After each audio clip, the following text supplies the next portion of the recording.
Pemirsa, terima kasih Anda masih menyaksikan Gapai Kemuliaan dalam episode Ustadz Menjawab. Ahilman, kita lanjutkan ke pertanyaan kedua. Boleh. Tadi ada dari Ibu Ipah di Indramayu ya, kita bacakan pertanyaannya.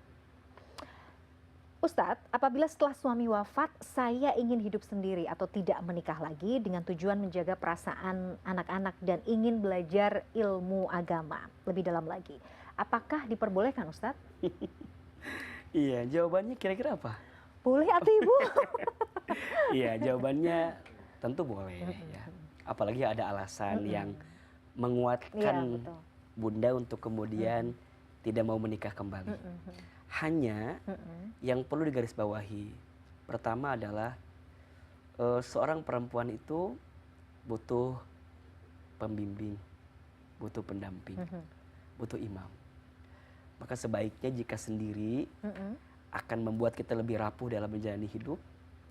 Jika sudah ada calonnya dan itu soleh dan baik, maka sebaiknya belajar membuka hati agar kita punya imam yang mengarahkan kita untuk jadi pribadi yang lebih baik.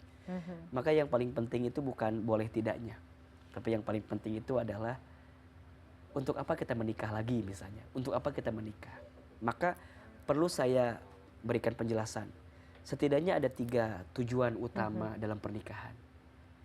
Nah, Ibu, jika 3 tujuan ini bisa Ibu dapatkan dengan menikah lagi, bismillah. Tapi kalau Ibu merasa 3 tujuan ini Ibu bisa dapatkan dengan tanpa menikah lagi, ya udah, berarti nggak usah. Tidak masalah. Okay. Yang pertama kan menikah itu untuk menyempurnakan ibadah. Jadi menikah itu untuk menyempurnakan ibadah. Apa itu ibadah? Ibadah itu adalah setiap perbuatan yang dilakukan karena Allah, di jalan Allah, untuk Allah. Berarti kalau Ibu bisa merasa lebih dekat dengan Allah, lebih taat ke Allah dengan tanpa menikah lagi, ya jangan menikah. Tapi kalau Ibu merasa butuh imam, butuh pembimbing yang bisa membimbing Ibu bisa lebih dekat ke Allah, maka menikah. Tinggal dilihat. Yang pertama, apakah akan membuatmu bisa lebih sempurna ibadahnya? Karena tentu kan orang yang belum menikah dengan yang sudah menikah kan secara kualitas ketenangan tuh beda. Ketenangan batin tuh juga berbeda ya kan? Apalagi buat perempuan yang mungkin usianya juga masih relatif mungkin muda ya. Betul. Ya kan, kayaknya juga lebih tenang. Godaannya kan mungkin hawa nafsunya juga kan pasti harus diarahkan pada yang lebih halal gitu. Betul. Nah, yang kedua, menikah itu tujuannya untuk apa? Meraih berkah. Apa itu berkah? Ziyadatul khair, bertambahnya kebaikan, bertambahnya kebahagiaan. Ibu cek, apakah dengan hadirnya orang baru di rumah tangga Ibu tuh akan jadi kebaikan nggak gitu? Di keluarga Ibu, apalagi lihat anak-anak. Ya kan? Anak-anakmu kan pasti butuh ayah, sosok ayah. Nah, yang ketiga, nikah itu untuk meraih jannah, masuk ke dalam surga. Kalau dengan sendiri, dengan tidak menikah lagi, surga lebih dekat dengan diri kita, ya nggak usah gitu. Tapi kalau kita berharap dengan menikah itu surga semakin dekat lagi dengan kita, ya menikah lagi. Walaupun ada pertanyaan selanjutnya, Ustaz, kan kita pengen bareng sama suami saya di sana kan, yang lama. Suami saya yang pertama gitu. Iya, ya itu kembali lagi nanti. Karena kalau orang yang masuk surga itu boleh milih mau mana suami yang mana, yang lama atau yang baru ini kan begitu. Yang paling penting mah kita mikir dulu masuk surga apa enggak. Betul. Iya kan? Udah capek mikirin suami yang mana gitu ya. Kitanya nggak nyangkut ke sana. Agak zong juga ya gitu ya. Tapi ya Ahilman, maksudnya itu tadi ya, ini yang bisa mengukur kebutuhan itu ya kita, Ibu sendiri Ibu sendiri. Jadi kira-kira perlu menikah lagi atau tidak. Tapi kalau misalnya memang kadang-kadang gini Ahilman, dengan itu tadi ya, ada banyak stigma yang kurang pas juga biasanya kan di masyarakat tuh gitu. Kalau udah misalnya statusnya duda atau janda, kadang-kadang tuh ya memang orang tuh punya pandangan yang kurang aja gitu. Misalnya deket lagi sama lawan jenis gitu, wah jangan-jangan begini-begini. Jadi rentan fitnah itu kan juga banyak ya sebenarnya ya. Ya, atau udah manusia mah gak akan pernah bisa selesai. Iya, betul. Ada yang tidak akan pernah habis dalam hidup kita. Satu adalah penilaian manusia. Ya udah. Jadi kalau kita memperturutkan penilaian manusia, ya sampai kapanpun juga gak akan pernah ada habisnya. Tapi jangan pernah khawatir dengan penilaian manusia. Dan gak akan dihisab kita dengan penilaian manusia. Orang mau ngomong kita A juga gak ada urusan sama kita mah. Iya gak? Iya. Terus gimana?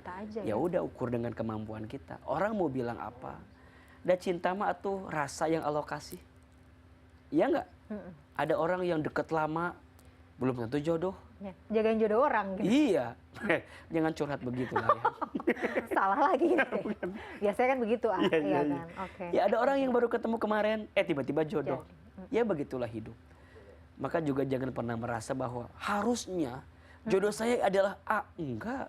Udah jelas sekarang mah yang B jodohnya juga. Nggak usah lah. Nggak usah ngomongin yang udah lewat kan. Menariknya Hilman, bagaimana kalau dibalik misalnya memang ya apa namanya istri atau suami yang ditinggalkan pasangannya ingin menikah lagi, tapi justru tantangan terbesar datang di anak. Sebenarnya dia tahu paham bahwa dengan menikah kayaknya saya lebih tenang deh, lebih merasa nyaman gitu, aman gitu. Tapi ya sulit, anak-anaknya ini tuh sulit. Iya, berarti PR-nya adalah tenangkan isi rumahmu dulu. Sebelum engkau memasukkan orang baru ke dalam rumahmu. Iya, betul. Kan begitu logikanya. Iya, betul. Berarti harus ada proses ngobrol sama anak-anak. Dibuka dulu hatinya, dijelaskan dulu apa tujuannya. Terus dipastikan dulu bahwa ibu nggak akan pergi meninggalkanmu. Justru dengan orang baru hadirnya akan lebih menyempurnakan keluarga kita. Itulah dengan bareng kalimat-kalimat yang bisa dihadirkan. Kan yang anak takut tuh perhatiannya jadi berkurang. Betul. Atau mungkin takutnya orang baru datang bukan menambah kebahagiaan tapi malah mengantarkan kesedihan. Kan itu wajar gitu, manusiawi. Tapi apakah kita harus berhenti dengan itu? Kan yang namanya cinta terus diperjuangkan. Ya enggak? Dan anak juga harus paham, bahwa yang namanya orang tua kalau sendiri kan pasti butuh pendamping.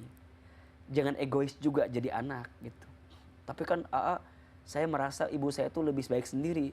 Iya kamu merasanya, tapi kan ibu kamu yang merasakan itu gitu. Iya sih. Pada akhirnya tenangkan isi rumahmu dulu sebelum kamu memasukkan orang baru. Apalagi kalau anaknya sudah dewasa, kadang-kadang anak juga udah sibuk sendiri, sementara ya kan nggak bisa memberikan waktu juga buat orang tua gitu loh. Dan ingat ya, seseorang yang datang ke keluarga baru itu dipastikan kehadirannya harus membawa kebahagiaan. Jangan sampai menghancurkan keadaan yang lebih tenang sebelumnya dengan adanya kita gitu.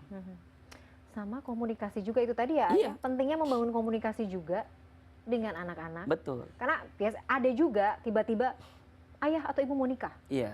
Pokoknya mau nikah. Maka yang paling penting bukan hanya mendekati siapa yang akan kita nikahi, tapi dekati juga keluarga besar yang akan kamu datangi di keluarga itu. Ya, betul.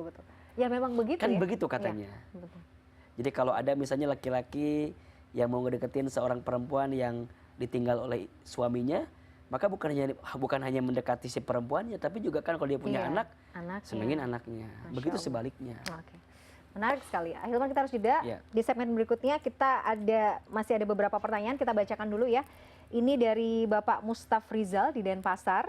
Ustadz, untuk berprasangka baik itu susah sekali karena kita selalu berharap yang menurut kita baik, padahal belum tentu baik di sisi Allah.